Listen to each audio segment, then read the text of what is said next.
CBC News has uncovered more information that puts a spotlight on Canada's temporary foreign worker program. Using the Access to Information Law, CBC News has learned the Minister of Human Resources was told that temporary foreign workers were being allowed in the country while Canadians who do the same jobs were out of work.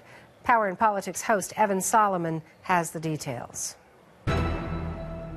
CBC obtained through Access to Information copies of briefing notes sent to Minister Diane Finley, the Minister of Human Resources and Skills Development, from May of 2012, almost a year ago, that warn her clearly about abuses in the temporary foreign workers program. Specifically, the memo said, and let me read some to you. It says, evidence suggests in some instances, employers are hiring temporary foreign workers in the same occupation and the same location as Canadians who are collecting employment insurance regular benefits. It goes on to cite 3 specific cases. For example, in January of 2012, the memorandum says to the minister, Albertan employers received confirmation that 1,261 temporary foreign worker positions were at, quote, food counter attendants. At the same time, nearly 350 people made the claim for EI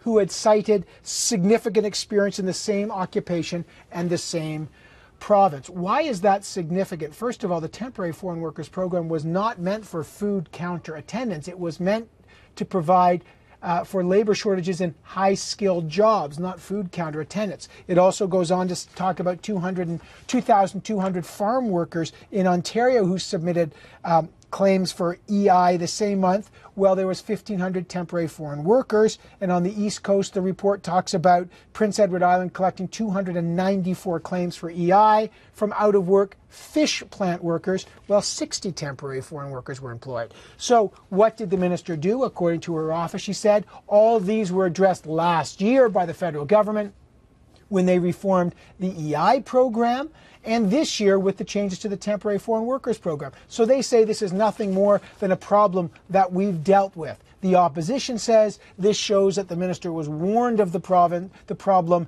and they did nothing until the CBC uncovered the story about RBC and the problems with temporary foreign workers. She knew about it, she didn't do it. Finally, I asked if the minister had investigated these specific cases, the parliamentary secretary to the minister, and she did not give me a clear answer if these cases have been investigated. Evan Solomon, CBC News, Ottawa.